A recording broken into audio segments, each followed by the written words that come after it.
If an Interpol member country is trying to track down a fugitive for prosecution or to serve a sentence, it can send a request for a red notice to be issued via its Interpol National Central Bureau. Red notices can also be requested by international courts and tribunals. Every request is checked by a specialised task force at the General Secretariat to ensure that it's compliant with Interpol's rules and is not politically, militarily, religiously or racially motivated, or that it targets a refugee. The review takes into account all information available prior to publication. If approved, the red notice is sent to all member countries by the General Secretariat.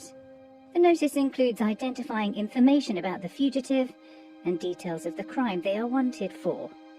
Each member country decides what action to take on a red notice.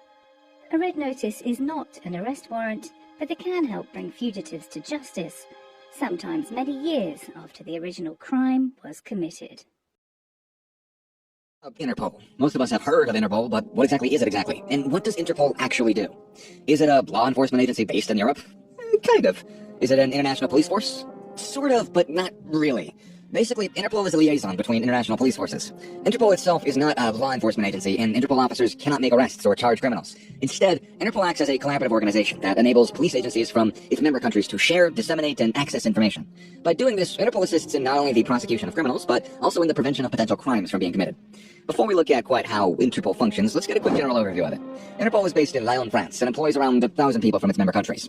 There are currently 195 member countries, spanning all across the continents, making it the world's largest police organization. Interpol was originally and officially founded in 1956 as the International Criminal Police Organization, which has then obviously been whittled down to Interpol. However, the initial roots of the organization can be traced as far back to post-World War I in 1923. This is a period when police forces in Europe in particular were struggling to combat an increase in international crime. Advancements in communication and transport have made it far easier for criminal groups to broaden their networks, and law enforcement agencies really needed to collaborate more efficiently in order to combat growing crime. The International Crime Police Commission, the ICPC, was formed with the goal of opening up lines of communication between international police without being restrained by red tape. The onset of World War II saw the Nazi regime assume control of the ICPC, and it became inactive. After World War II, the International Criminal Police Organization, the ICPO, was set up and formally became Interpol in 1956. From the outset, Interpol's been refraining from intervening in any sort of issue that's political, religious, or racial in nature. This neutrality is just to ensure that Interpol's objectives are met in a non-biased and impartial manner. So, how does Interpol work? What does it do, you're probably asking me? Well, the governing body in the General Assembly is comprised of members from each of the 195 member countries. They meet each year to discuss details concerning policy, financing, and strategy. Daily operations are carried out by the Secretary General, who heads the General Secretariat. Interpol's office languages are English, French, Arabic, and Spanish. Interpol focuses on three main areas of crime prevention. The fight is really terrorism or acts against people, such as human trafficking, illegal immigration, and crimes against children. The second is cybercrime, which includes fraud, money laundering, and counterfeiting. The third category is anything related to organized crime, which has a heavy focus on drug trafficking. The core of Interpol's day-to-day functioning is via their National Central Bureaus, or simply known as NCBs. The NCBs are located in every member country, and they basically act as mini Interpol offices.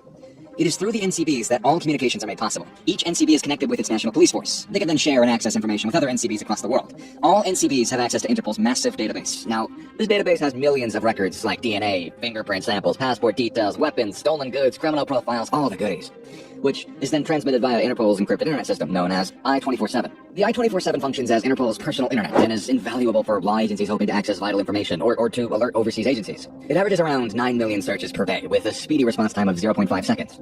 The data is contributed voluntarily by all member countries of Interpol at their discretion. Interpol then analyzes the data and, whenever possible, gives it a classification. The classifications are color-coded and are called notices and function as international alerts. Law enforcement agencies around the world are alerted to every notice and can act accordingly if confronted with a fugitive or any other threat. Notices are requested by a country's NCB and are then approved and released by Interpol's General Secretariat. The color notice falls into 6 categories. A red ball notice requests the arrest and extradition of wanted criminals. A blue notice is an information requesting related to an individual or individuals. A yellow notice is used to help locate missing persons. And a black notice is a request for information in order to identify a body. A green notice is a warning from one country to other countries about the potential risk of an individual. An orange notice is an alert to all law enforcement agencies about the danger of a bomb or a weapon of destruction. Red notices and blue notices are by far the most used alerts. A red notice serves as a kind of international arrest warrant. The fugitives are listed on Interpol's most wanted list, which can be accessed by anybody from their website. To be clear, Interpol officers take no part in the arrest process. They simply release the request. A red notice contains the fugitive's photo, their document details, physical description, and their fingerprints, and they're only released for serious crimes like murder, drug trafficking, terrorism, or human rights abuse. A red notice would work something like this. If someone commits a crime in Florida and is thought to have fled the country, then the Florida State Police would contact their American NCB, who would then submit a red notice to Interpol's headquarters. Interpol would then release a red notice for the individual, which alerts all member countries. If the individual is located at a border, crossing or somewhere, the police of that country will arrest them and they'll hold them for extradition. However, red notices can be exploited by countries seeking to silence political dissidents. For example, if a person was outspoken against a tyrannical regime and left the country for their own safety, the country in question might request a red notice. If the person was detained and extradited, the consequences for that person could be quite severe. As a result of this, Interpol is very careful not to become involved in any cases that are political or religious in nature.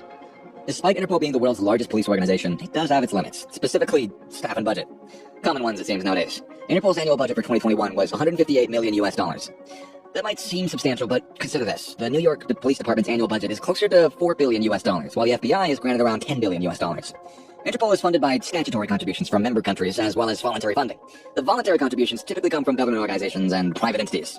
As far as staffing goes, Interpol does incredibly well with its relatively small personnel of 1,000. Staff are a mix of police officers and civilians. In contrast, the NYPD has over 36,000 officers and London has around 33,000. Because of these staff limitations, major law enforcement agencies will, at times, bypass Interpol and contact the relevant overseas police force directly. However, it's evident that Interpol does help police agencies achieve some results. A suspect in the 2004 Madrid train bombings was identified due to several police forces working together on the I-24/7. Arrests were made recently in Nigeria relating to a global internet scamming network, thanks again to the I-24/7, enabling law agencies to identify the suspects. Over the past few years, almost 250 fugitives have been arrested across Asia for human trafficking crimes due to Interpol's Red Notice system. Its database and operational support are invaluable for police forces worldwide. Interpol has also invested in research and training programs geared towards emerging threats such as cybercrime and counterterrorism. Interpol's core values and objectives have remained largely unchanged since its inception. Looking to the future, Interpol will clearly continue to be relevant as a crucial crime-fighting organization.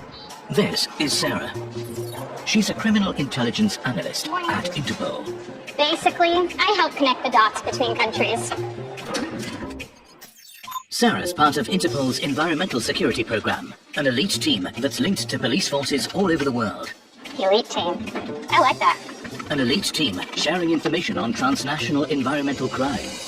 Oh, hang on. There's a police raid happening in Brazil, and they're looking for protected species of birds. We passed on that info. Hang on a second. Environmental crime is big business, with criminals operating out of every continent. And here, a seizure of timber in Kenya. Looks like rosewood? Another protected species. You know, in forestry crime, there were huge multinational companies involved in illegal logging, decimating vast areas of land. But it's easy for them to hide because they own the transport and shipping companies. And of course, they are not paying their taxes either. Interpol also plays a strategic role in preventing fisheries crime, using satellite and radar to track illegal fishing vessels. This ship was plundering the Antarctic waters for years, raking in millions in illegal profits. The crew even sank their own ship to hide the evidence. Over the past decade, illegal proceeds from environmental crime have increased by more than 5% every year. Waste trafficking in particular, it's almost as lucrative to criminals as drug trafficking. And you know, when we run the names of the suspects through our databases, we find the same names linked to other crimes such as money laundering, drugs and firearms, and even human trafficking. It's all connected. By analyzing police data and studying criminal patterns to identify, predict, and prevent crime, Sarah helps dismantle these criminal networks. Some might say she's a bit of a hero. The real heroes are the police forces and the agencies on the ground. They're the ones making the arrests. Police forces and agencies around the globe recently took part in Operation Thunder, an Interpol-supported annual global crackdown on wildlife and forestry crimes. And you know what the best part is? More than 45,000 live animals were saved, and nearly 700 arrests were made. Great work, Sarah. That was a long day at the office. And tomorrow, we'll do it all again. Interpol, linking forces of nature.